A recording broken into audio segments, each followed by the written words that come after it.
vamos a dar a conocer acerca de los mecanismos moleculares en la diabetes mellitus. Como sabemos, cuando una persona tiene diabetes, quiere decir que el cuerpo no está produciendo suficiente insulina o la insulina que le está produciendo no actúa de una forma adecuada. Vamos a decir que cuando una persona ingiere alimentos, estos alimentos se degradan y se convierten en glucosa. Por medio también vamos a tener, va a activarse el páncreas. El páncreas va a tener unas células beta, que estas células beta va a producir insulina. Al momento que ya la glucosa entra a lo que es al torrente sanguíneo, por medio de la insulina va a poder captar la glucosa va a poder entrar a lo que es a las células y también la insulina. Lo que en una persona que tiene diabetes, vamos a decir que aquí la glucosa no va a poder entrar a lo que es a la célula y por ende la glucosa va a incrementar en lo que es en la sangre. Esto es lo que lo conocemos por hiperglucemia. Aquí en los mecanismos vamos a tomar en cuenta 3 puntos: el epigenético, el genómico y factores en la transcripción. Sabemos que el epigenético va a estar implicando una carencia de uno o más genes. Por el lado, les voy a hablar acerca del punto epigenético. Aquí vamos a tomar en cuenta como 3 factores: factores ambientales, la acetilación y la metilación.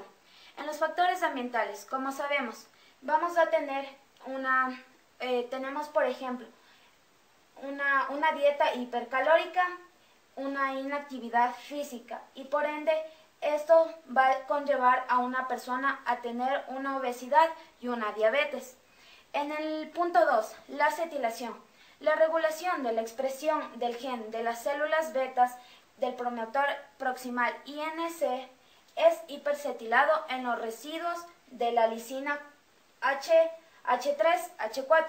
En el punto 3 de la metilación. Acá en los sitios CPG están desmetilados en las células betas productoras de insulina y la metilación de estos va a suprimir a lo que es a la expresión genética de insulina.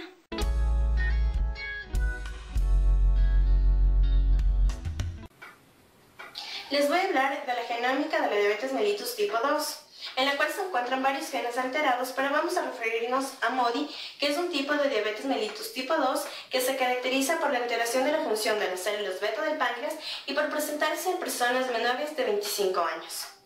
Existen 6 proteínas relacionadas a MODY, de las cuales 5 son factores de transcripción y la última es la glucosinasa hepática. MODY 1 se presenta por la alteración del factor de transcripción hepático nuclear 4-alfa, MODY 2 por una alteración de la glucosinasa hepática, MODY 3 por el factor de transcripción del hepatocito 1, MODY 4 por el factor de transcripción del homoadenomio, MODY 5 por el factor de transcripción del hepatocito 2 y MODY 6 por una alteración del gen neuro de 1 beta 2. La alteración del gen HNF1A va a producir una disminución de la absorción renal de la glucosa. HNF4A va a producir una afectación a la síntesis de triglicéridos y a poliproteína. El gen GKC va a producir una alteración de la glucosinasa hepática. Esta produce una transferencia de ATP a la glucosa para formar glucosa 6-fosfato. Este es el primer paso metabólico de la glucosa que se va a encontrar alterado por el gen GKC. Van a haber mutaciones homocigotas en las cuales se va a inhibir por completo la función de la glucosinasa hepática y se va a producir diabetes neonatal. Pero también existen mutaciones heterocigotas que van a disminuir la función de la glucosinasa y se va a producir MODY 2. Gen IPF1. La proteína IPF1 regula los genes GKC y los transportadores de glucosa GLUT2. Además vamos a encontrar otros genes relacionados que van a producir diabetes mellitus tipo 2, en los que tenemos AKT2, que produce hipoglucemia, KN10, que se conoce como el gen común de la diabetes.